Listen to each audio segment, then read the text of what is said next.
आज हमें प्रोग्राम में जॉइन किया है हरि मोहन साहब ने इंडिया से, जो कि जिनका ताल्लुक एकेडेमिया से है। Good evening sir, thank you very much good for evening. Joining this show. Thank you, अच्छा आपने हरि, मुझे बुलाया। हाँ it's always pleasure to have you. अच्छा हरि मोहन साहब, एक चीज जो मुझे बहुत तंग कर रही है बड़े दिनों से, वो है, वैसे तो उस चीज के हम आदी हैं, क्योंकि हम खुद भी उस पर तनकीद करते हैं और हम खुद भी उसका शिकार भी हैं, विक्टिम भी हैं। वो है एक पैरानोया, एक डर, एक खौफ। लेकिन जब ये डर और ये खौफ रिफ्लेक्ट होता है कहीं और से, खास तौर पर अगर हम इंडिया की बात कर लें या अपने किसी भी नेबर मुल्क की बात कर लें, उसकी शक्ल बहुत सारी, एक ट्विस्ट भी हो जाती है और एक अजीब सी हो जाती है। पहले हम कभी सुनते थे कि हर मुसलमान टेररिस्ट है, और फिर बहुत सारी उस पे मूवीज भी बनी जिसमें इसको डाइल्यूट करने की कोशिश की गई कि यार हर मुसलमान टेररिस्ट नहीं होता। बहुत अरसा, लेकिन अब तो मुझे ऐसे लगता है कि हर पाकिस्तानी टेररिस्ट है। और फिर अगर वो पाकिस्तानी मीडिया में है, मीडिया में अपनी रिप्रेजेंटेशन कर रहा है, जिस तरह से भी कर रहा है, चाहे वो सोशल मीडिया हो, चाहे वो मेन स्ट्रीम मीडिया हो, तो उसको जिस ऐनक से देखा जाता है कि ये तो कोई पाकिस्तान की जो इंटेलिजेंस एजेंसी है ना, इसका ताल्लुक तो उसी से है। अभी पिछले दिनों मैंने एक शो किया, एक प्रोग्राम किया, तो वो जो साहब मैंने बुलाए थे, वो काम करते थे एक इस्लामाबाद स्ट्रेटेजिक इंस्टीट्यूट में। और वो पाकिस्तान का फॉरेन ऑफिस उसको फंड करता है, वो एक थिंक टैंक है। तो उसी वक़्त जो मेरे पर एक इल्ज़ामात की बौछार हुई कि हमने तो कहा था कि ये पाकिस्तान की इंटेलिजेंस एजेंसीज़ के लिए काम। ये क्या पैरानोया है? How would you describe this? इसमें क्या, कितनी सच्चाई है और कितनी मिथ है? देखिए दुर्दाना जी, बहुत सिंपल शब्दों में एक बात समझिए। इसे आप बहुत अच्छे तरीके से समझ सकते हैं कि एक इमेज बिल्डिंग होती है। उसे आप जी। ऐसे ना देखें कि एक कंट्री की फॉर्म में। आप ये देखिए, एक लड़का है, हुँ, हुँ, उसके घर में उसके पिताजी ने चोरी कर रखी है और वो जेल की हवा हुँ, आते जाते रहते हैं। हुँ, उसके खानदान के अंदर दो तीन बंदे ऐसे जिन्होंने चोरी वोरी कर रखी है या क्रिमिनल एक्टिविटीज में है। वो चाहे जितना मर्जी अच्छा क्यों ना हुआ, पहली नजर में उसको कोई भी देखेगा, या उसने जेन्युइनली भी, जेन्युइन रीजन से भी अगर किसी को मारा होगा, तो एक प्रिजुडिस हमेशा क्रिएट रहता है कि क्योंकि ये उस घर से है, क्योंकि वो उस खानदान से है, क्योंकि उस कम्युनिटी, उस जगह से बिलोंग करता है, तो वो वैसा ही होगा। हुँ, जैसे ये इंडिया में भी ऐसा नहीं है कि सिर्फ आप ही के साथ है, हमारे साथ भी अगर आप देखें, आई बिलोंग्स टू अ ब्राह्मण कम्युनिटी। तो हुँ, जिस तरीके से इंडिया में भी क्या किया जाता है, जो दलित कम्युनिटी, खासकर कम्युनिस्ट, कम्युनिस्ट जो हुँ, ब्राह्मण्स को पोर्ट्रे करते हैं, वो ये करते हैं कि ऑल ब्राह्मण्स आर सेम। सारे ब्राह्मण्स आपको सेम मिलेंगे, एक्सप्लॉयटेटरी मिलेंगे, सुपरस्टिशियस वाले मिलेंगे, और कहीं ना कहीं धोखा देने वाले। इस तरीके से पोर्ट्रे किया जाता है कम्युनिस्टों के थ्रू ब्राह्मण्स को। हुँ, अब हुँ, दूसरी बात यही चीज है कि जैसे हमारे यहाँ कई बार मूवीज भी बनी, तो मूवीज आप कह रहे हैं कि मूवीज अब बनी जिसके अंदर मुस्लिम्स को टेररिस्ट दिखाया गया। अगर आप इंडिया में 1950s और 60s की मूवीज देखेंगे, तो हुँ, बनिए को हमेशा चालाक दिखाया जाता था जो बेईमान होता था, और हुँ, ब्राह्मण जो होता था उसको रेपिस्ट, उसको बेईमान, उसको हुँ, हुँ, मक्कार, उसको क्या क्या नाम है, लूट खसोट करने वाला, इस तरीके का बंदा दिखाया जाता था, पोर्ट्रे किया जाता था। अब इसका मतलब क्या सारे ब्राह्मण से एक जैसे हुँ, किया जाता? अब प्रॉब्लम क्या है कि हम फिर ऑब्वियस सी बात है, अपनी एक इमेज बिल्ड करेंगे। हम क्या, हुँ, भाई मेरे से अगर कोई बात करेगा तो क्या मैं सुपरस्टिशियस हूं, क्या मैं अंधविश्वासी हूं, क्या मैं रेपिस्ट हूं? ये अपने आप को मैं प्रोजेक्ट तो कर पा रहा हूं ना कि भाई मैं हुँ, ऐसा नहीं हूं। और हम उस आर्ग्यूमेंट को काउंटर करते थे, करते रहे कि देखो यार, हम ऐसे नहीं है, हमें पोर्ट्रे किया जा रहा है क्योंकि ये कम्युनिस्ट आइडियोलॉजी है जो ऐसा कर रही है। हुँ, अब उसके लिए मेरी कम्युनिटी ने जो बिहेव किया, वो हुँ, हुँ, अनटचेबिलिटी को के अगेंस्ट आवाज उठाई। हमने अपने आप को हुँ, कहा, हमने प्रेजेंट किया अपने आप को कि देखो यार, सीधी सी बात है, ऐसा नहीं होता जैसा आप लोग सोच रहे हैं, और वो प्रूव करके दिखाया कि आपकी आइडियोलॉजी गलत है। हमने प्रूव किया। तो जो आप शिकायत कर रहे हैं एज अ कंट्री, हमारे से शिकायत तो एज अ कास्ट होती थी, बाय बर्थ ही ऐसा ही होगा। चाहे मैं स्कूल जा रहा हूं तो मेरे को डिस्क्रिमिनेशन, एक जो एससी सर थे, एससी टीचर थे, बाद में पता लगा कि वो एससी कम्युनिटी से थे, उन्होंने जिस तरीके से हम, मेरे और दो तीन हमारे जो फ्रेंड्स थे या क्लासमेट्स थे, उनको जिस तरीके से ट्रीट किया, मुझे आज तक पता है कि वो जब क्लास में आते थे और पिटाई विटाई करते थे तो 4 घंटे फालतू लगते थे हमें, बिना बात के पिटाई कर देते थे। वो प्रेजुडिस। अब आप प्रेजुडिस हो गया ना ये। अब वो चीज समझ में आती है। शुरू में तो गुस्सा भी आता था कि यार तू हमें क्यों मार रहा है, उसको तो मार ले। अब हमारी क्लास के अंदर हमें क्या पता किसकी कास्ट क्या है, बच्चे तो बच्चे होते हैं, लेकिन एक बच्चे को 4 डंडे फालतू इसलिए मारे जा रहे हैं क्योंकि उसको मेरी कास्ट पता है। ये जो आप अभी डिस्क्रिमिनेशन सोच रहे हैं तो हमने क्लासरूम में फेस किया है, और एज अ ब्राह्मण होने की पनिशमेंट बाद में समझ में आई कि इसलिए हुई क्योंकि हम चारों के चारों जो थे वो ब्राह्मण थे, और चारों को सबसे ज्यादा इसलिए पीटा जाता था क्योंकि थोड़े शरारती भी थे, और गलती से अगर हम नाम भी आ जाए तो उससे पहले 4 डंडे हमें फालतू पड़ते थे। तो अब जब बैठ के उस चीज को सोचते हैं कि असलियत में है क्या, ये एक प्रेजुडिस है। लेकिन अब वो जब हम यूनिवर्सिटी गए, जो हम यूनिवर्सिटी में हमारे फ्रेंड्स, अब जेएनयू है, आप मानेंगे जवाहरलाल नेहरू नेहरू यूनिवर्सिटी में स्लोगन क्या लिखे जाते हैं, ब्राह्मणों भारत छोड़ो। ओ, मेरी फेसबुक पोस्ट के ऊपर आए दिन कोई ना कोई इस तरीके का लेफ्टिस्ट आ जाएगा और कहेगा तुम ब्राह्मणों की वजह से हिंदुस्तान बर्बाद हो गया।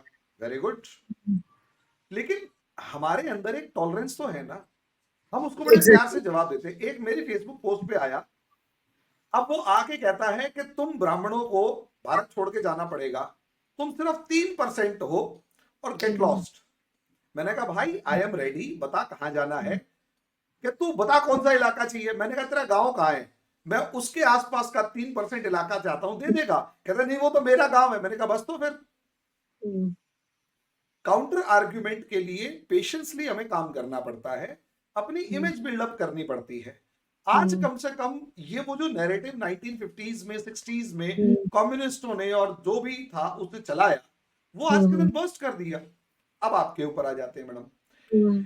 एक्चुअली इस टाइम पर पूरी दुनिया में अगर आप उठाकर देखेंगे तो जितने टेररिस्ट अटैक्स हो रहे हैं उनका बिहेवियर क्या है, उनका बिहेवियर क्या है, क्या वो एक क्रिश्चियन करवा रहा है। अब मैं आपको एक एग्जांपल और दे देता हूं, मैं इंडिया का ही एग्जांपल देता हूं। कांग्रेस गवर्नमेंट, जिसे आप लोग अच्छा समझते हैं, कांग्रेस गवर्नमेंट ने एक नैरेटिव चलाया था सैफरन टेररिज्म, और वो सैफरन टेररिज्म का नैरेटिव 2008 के बाद चलाया, जब पाकिस्तान से हमारे देश के अंदर अब्दुल आमिर कासाब और उसके 10 आए थे। तो उसके बाद कहीं ना कहीं उसके काउंटर में चलाया सैफरन टेररिज्म, के जो हिंदू है ना, हिंदू संगठन है, ये इस तरीके का टेररिस्ट एक्टिविटी कर रहे हैं, ब्लास्ट कर रहे हैं, और गोलियां, मतलब इंडिया में सिविल वॉर करने की तैयारी कर रही है। प्रज्ञा ठाकुर से लेकर कर्नल पुरोहित से लेकर पूरी की पूरी एक जमात खड़ी करके रख दी, जिससे उसका एक पर्टिकुलर नाम लिया गया।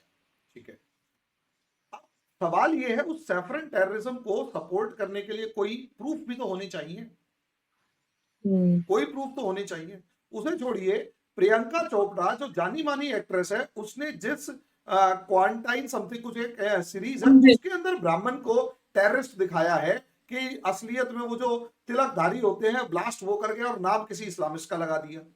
लेकिन प्रॉब्लम ये है वो नैरेटिव बर्स्ट कैसे हुआ। कोई दुनिया की ऑर्गेनाइजेशन खड़ी होकर प्रूफ आज तक नहीं दे पाई कि इन लोगों ने कोई ब्लास्ट किया, और ना ही कोई हमारी मतलब कंट्री से ऐसा कोई प्रूव कर पाया कि मतलब हमारी कंट्री के बारे में प्रूव कर पाया कि हमने ऐसा कुछ किया, या कोई पकड़ा गया हो, कहीं किसी के घर में बम बनाते हुए कोई फट गया हो, या हमारा कोई लड़का जाके किसी भीड़ के अंदर फट गया हो, कुछ किया हो।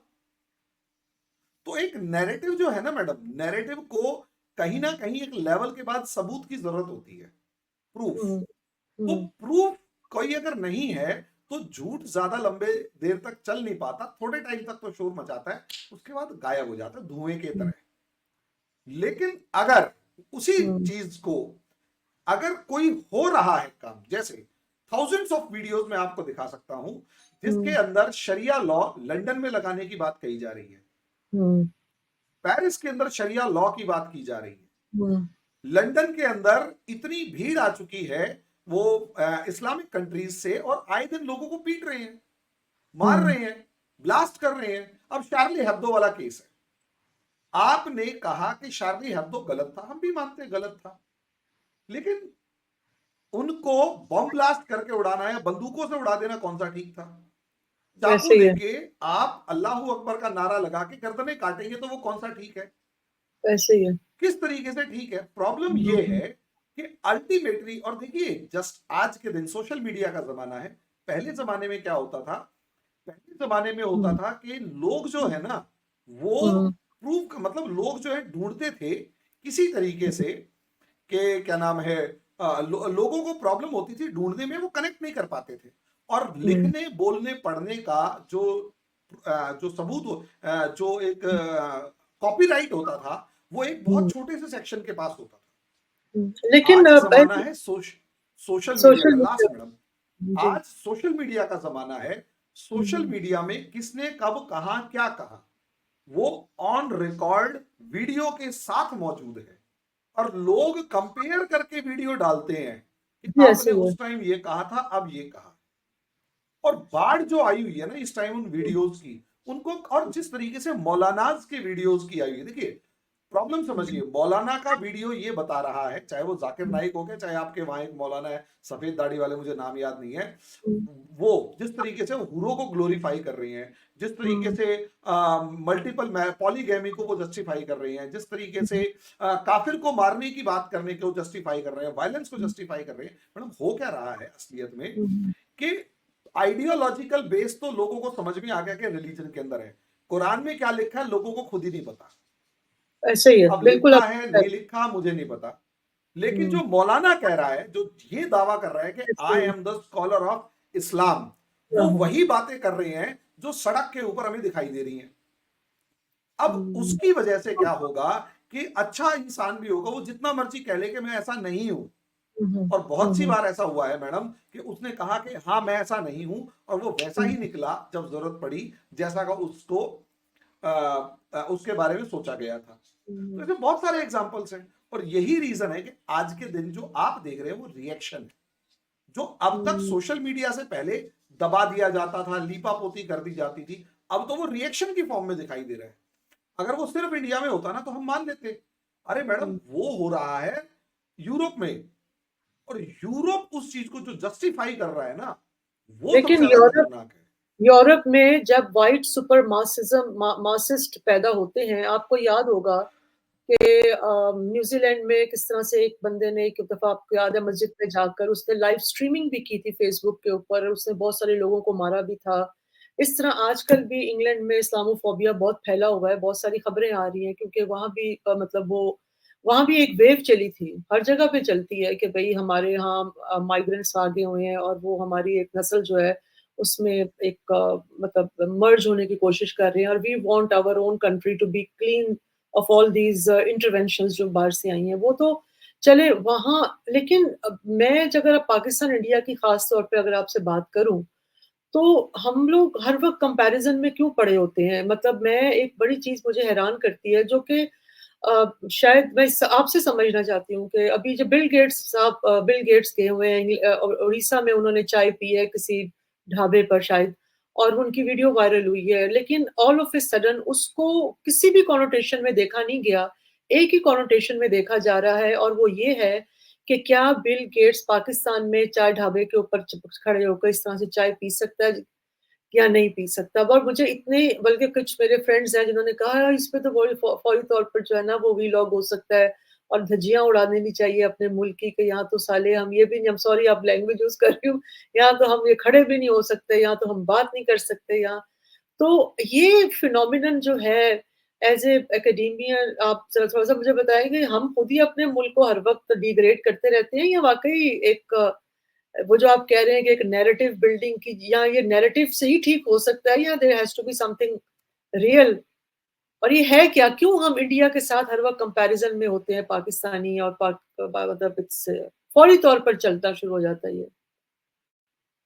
मैडम ये कंपैरिजन तो उस पर्टिकुलर डे से शुरू हो गया था जिस दिन इंडिया और पाकिस्तान दो अलग देश बने, फ्रैंकली, क्योंकि अलग ही इस नैरेटिव, मतलब इस बात के साथ हुआ था कि भाई हम आपसे अलग हैं, अलग हैं, अलग कंट्री बन गया।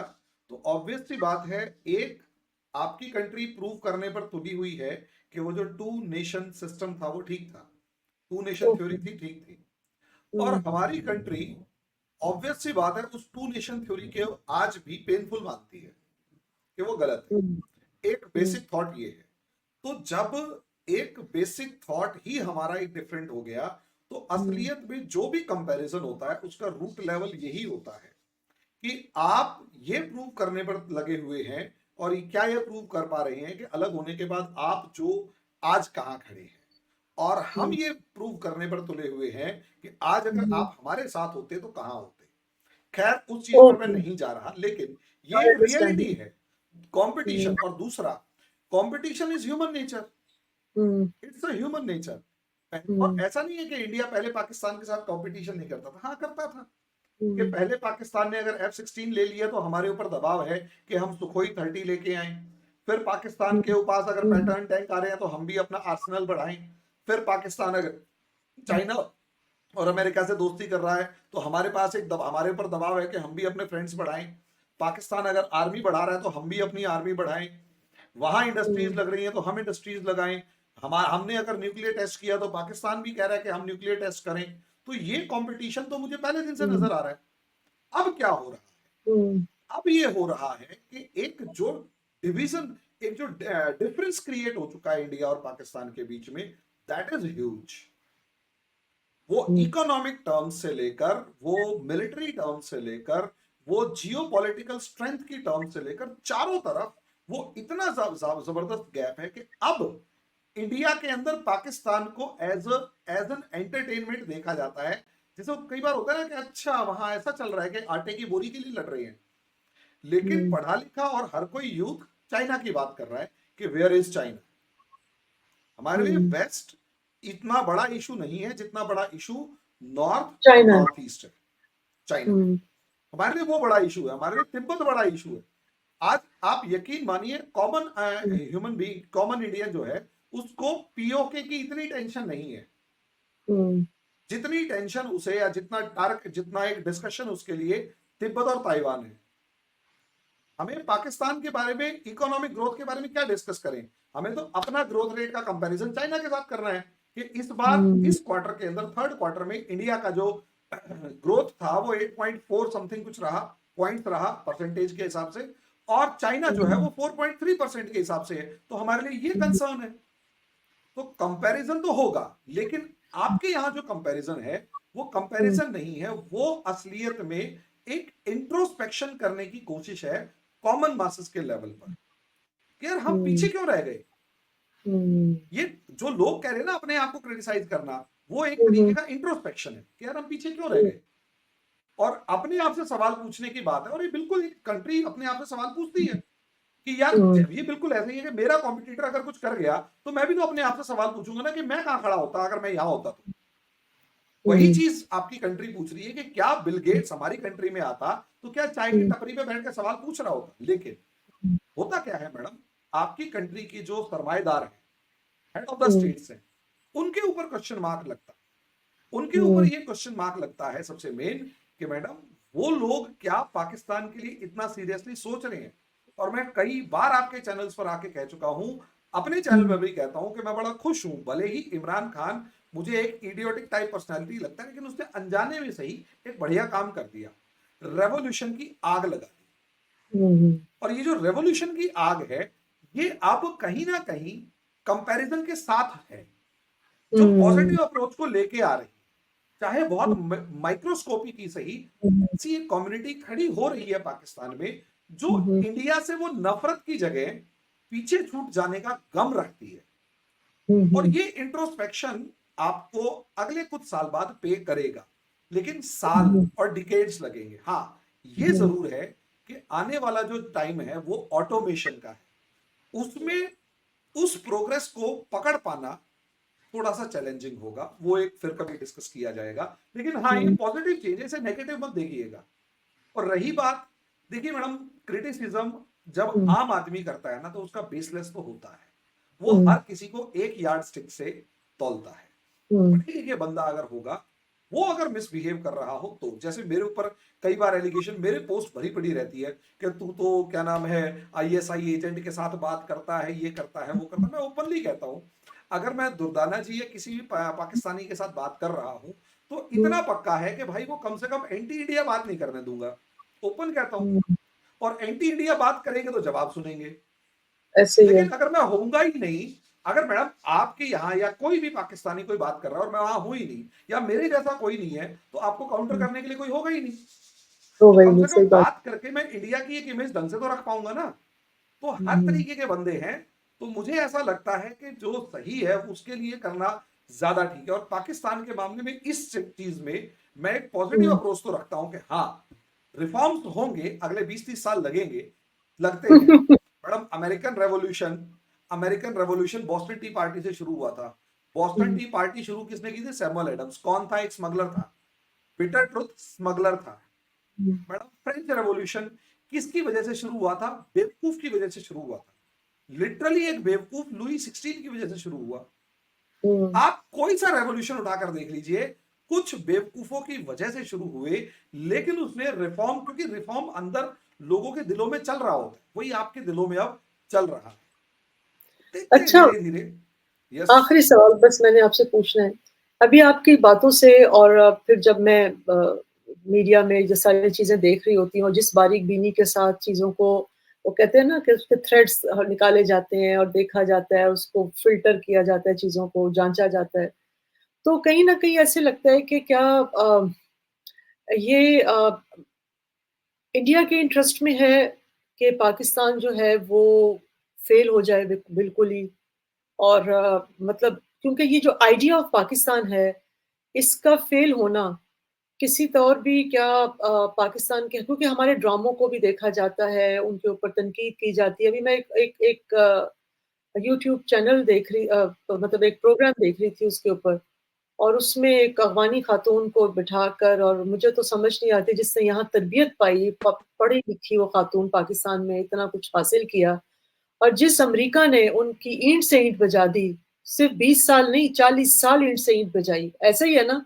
आप इंटरनेशनल जो क्राइम कोर्ट्स हैं, इंटरनेशनल जो, कहीं से भी जाकर डेटा उठाकर देख लें, आपको मिलेगा कि सबसे ज्यादा, ठीक है पाकिस्तान ने बहुत गलत किया है, मानते हैं अफगानिस्तान के साथ, अफगानिस्तान के में बहुत सारी इंटरफेरेंस की है, पॉलिटिकल इंटरफेरेंस की है, बहुत सारा वहाँ खराबियां भी की हैं जो हमें नहीं करनी चाहिए थी, जिसका ऑनस्लॉट हम भुगत भी रहे हैं। हैविंग सेड दैट, उसके बावजूद हमारा अगर मतलब जो हमने उनके साथ किया है, उसके मुकाबले में वो कभी भी यूएस को कसूरवार नहीं ठहराते, जिन्होंने इतनी ज्यादा आकर वहां बेसिस बनाई, वहां रहे, वहां इतना उनको उजाड़ के रख दिया और जाते वक्त कुछ भी नहीं छोड़ कर गए, क्योंकि वो एक स्टैब्लिश मुल्क है, प्रोबेबली उनको दोबारा से वहां ले जाता है, उनको रिहेबिलिटेट कर देता है। और अभी तक उनके मुल्क के बहुत सारा डॉलर्स जो हैं, बिलियंस ऑफ डॉलर्स, वो फ्रीज हैं अमेरिकन बैंक्स में, वो नहीं दे रहे तालिबान को, हालांकि एड्स दे रहे हैं साथ साथ। ये मुझे कभी समझ नहीं आई कि क्या हिकमत होती है इसमें। बहरहाल, जो मतलब ये जो कहने का मकसद ये है कि मैंने जो इंडियंस में अभी जो चीज मैं देख रही हूँ, कि देयर इज एक एक पुश है to somehow see Pakistan failing, कि किसी तरीके से बस any time it should crumble in हर एरिया में। और उसके लिए एक लगता है कि अब जब ये बात करते हैं कि कभी हम उनसे पूछते हैं जी बात होगी, वो कहते हैं नहीं हम बात तो नहीं करेंगे, हम क्यों करेंगे इंडिया पाकिस्तान से बात। मतलब देयर इज एक हब्रीस होती है ना, एक अपने, जिस तरह एक आपको अपनी रेस के ऊपर एक बड़ा मान होता है जी, हम तो बहुत बड़े लोग हैं, हम तो, हमारी तो जी 8% इकोनॉमिक ग्रोथ हो गई है, हम सेमी कंडक्टर बना रहे हैं, हम ये कर रहे हैं, वो हम बात करेंगे, पाकिस्तान से बात करेंगे। तो how would you define this attitude? देखिए मैडम, आपने दो क्वेश्चन मिक्स कर दिए, जिसमें पहले क्वेश्चन के अंदर मैं सिर्फ इतना जवाब देना चाहूंगा। अफगानिस्तान आपका हम बरादर मुल्क बताते थे आप, बताते हैं, आप भी इस्लाम को मानते हैं, वो भी इस्लाम को मानते हैं, सब चीजें। लेकिन जिस अमेरिका ने अफगानियों के सीने पे बंदूक चलाई, तो उसने कंधा इस्तेमाल किया, वो कंधा आपका पाकिस्तान। तो अफगानिस्तान को जो मेरे हिसाब से शिकायत है वो ये है कि मैं तुम्हारा भाई कहां से, जब तुमने अपने कंधे को अमेरिका को दिया बंदूक चलाने के लिए, वो तो मैं बर्दाश्त नहीं कर सकता। मैं इससे ज्यादा फिर कभी डिस्कस करेंगे आराम से बैठ के। आपसे ठीक है, एक बार ठीक है। मेरा इस मामले में एक तरीके से आर्ग्यूमेंट हो चुका है, और आप कह रहे हो कि आपने पाकिस्तान के ऊपर सारा कीचड़ उछाल दिया, अमेरिका को वो नहीं किया, और उसमें आप डिस्कस कीजिएगा, अमेरिका का नाम लेके, सऊदी अरेबिया का नाम लेके डिस्कस कीजिएगा। मैं सारी चीजें, मैं चाहूंगा इस चीज के ऊपर एक खुल के डिस्कशन हो, एक ओपिनियन हो। लेकिन खैर, अब दूसरा आ जाता है इंडिया और पाकिस्तान के बारे में। मैडम एक सवाल मैं भी पूछना चाहूंगा कि पाकिस्तान के अंदर इंडिया की खुशहाली का क्या ओपिनियन है? क्या इंडिया को खुश देखना चाहेगा Pakistan? In my opinion, Pakistan के दिमाग में एक इमेज है हिंदुस्तान की, इंडिया की, हनूद वाली, कि जी एक तरफ यहूद है, एक तरफ हनूद है, और ये जो हनूद है और यहूद है, ये हमारे दुश्मन है, और हम तो मिटा देंगे, खत्म कर देंगे, गजवाए हिंद कर देंगे एंड ऑल। ये तो एक जो ओपिनियन आपके यहाँ है उससे कहीं, ये जो रेडिकल ओपिनियन इंडिया के बारे में आपके यहाँ है, उससे कहीं कम डिग्री के अंदर इंडिया में है। इंडिया में लड़ने भिड़ने की बात है, पार्टीशन की बात दो लेवल पर। हमारे यहाँ गवर्नमेंट पावरफुल है, हमारे यहाँ स्टेट पावरफुल है, स्टेट में भी पॉलिटिकल लीडरशिप पावरफुल है, जो डिसाइड करेगी वही होगा।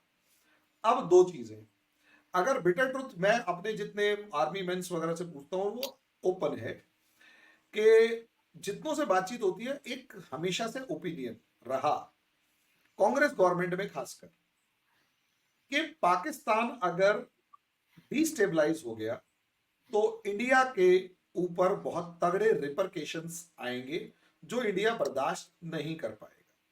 ये बिल्कुल ठीक बात है। लेकिन ये भी देखा गया है कि जब जब पाकिस्तान एक स्ट्रॉन्ग और पीसफुल स्टेट रहा है, तब तब हमारे इंडिया में आग हमेशा लगी है, और ये बिटर ट्रुथ है। जब 1989 के अंदर पाकिस्तान अफगानिस्तान वॉर से फ्री हुआ, एग्जैक्टली उसी साल कश्मीर के अंदर जो ब्लड शेड हुआ, और पंजाब के अंदर जो ब्लड शेड हुआ, वो किसी से छिपा नहीं है। उसके बाद 2001 से लेकर 2008 का टाइम पीरियड अगर आप देखेंगे, तो पाकिस्तान जब दोबारा से अफगानिस्तान में एंगेज था, तब इंडिया शांत था, और जैसे ही पाकिस्तान अफगानिस्तान से फ्री हुआ, 2008 में कश्मीर दोबारा जलने लग गया। इस बिटर ट्रुथ को अगर आप देखेंगे, तो आपको किसी दिन क्रोनोलॉजी के ऊपर डिस्कस कर सकते हैं, और मैं बाकायदा डेट और ईयर वाइज डिस्कस करके बताऊंगा कि इंडियंस के अंदर ओपिनियन क्या है, कि जब जब पाकिस्तान फ्री है, तब तब इंडिया में या तो 2008 के अटैक हो रहे हैं, या कश्मीर जल रहा है, पंजाब जल रहा है, ऑल ओवर इंडिया के अंदर कोई ना कोई प्रॉब्लम क्रिएट हो रखी है। और जब पाकिस्तान जो है वो अपने किसी ना किसी बॉर्डर के ऊपर, वेस्टर्न बॉर्डर पे एंगेज है, पाकिस्तान के इंडिया के अंदर बिल्कुल शांति है। शांति है। एक बात, ये इंडिया का एक ओपिनियन है, और इसे आप क्रोनोलॉजी के अकॉर्डिंग देखेंगे तो आपको बिल्कुल सिंपल लगेगा। इसका दूसरा लेवल ये है मैडम, कि अब ये है कि पाकिस्तान यूनाइटेड या पाकिस्तान डिवाइडेड। मैडम देखिए, हमारे यहाँ कहते हैं कसाई के मारने से बामन की गाय मर जाए तो दुनिया ही बदल जाए।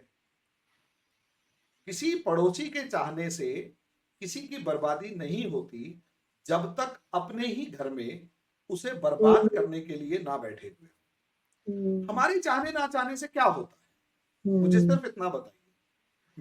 अब इंडिया के अंदर पूरी दुनिया लगी हुई है। अच्छा, ईमानदारी से सोच कर देखिए, क्या आपको नहीं लगता कि पाकिस्तान चाहेगा कि मोदी सरकार हिंदुस्तान से हट जाए,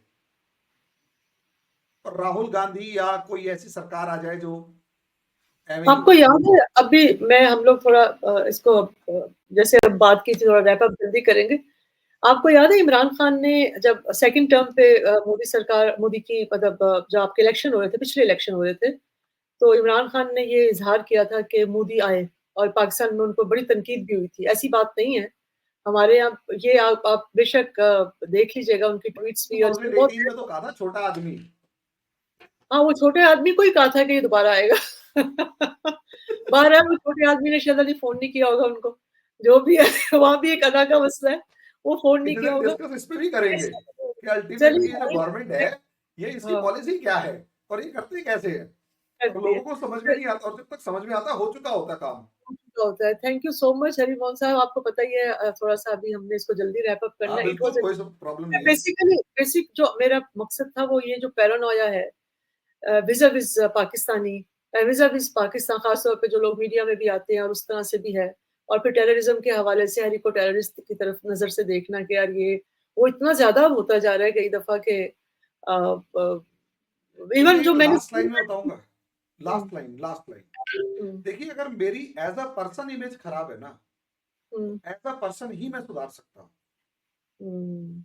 वो मेरा एफर्ट है। और लेकिन as a as a community image खराब है, तो हुँ, कम्युनिटी को मिलके सुधारना पड़ेगा। मैंने अपना ओह! एग्ज़ाम्पल दिया वेरी कि गुड। ब्राह्मणिज़्म का जो एग्ज़ाम्पल है, हमारी कम्युनिटी उसपे कैसे होमवर्क करती है। मैडम हुँ, कई बार ऐसा हो नहीं, जाता है, हमारे सामने हमारे को गाली बक के चले जाते हैं और हम चुप खड़े रहते हैं, कुछ नहीं बोलते।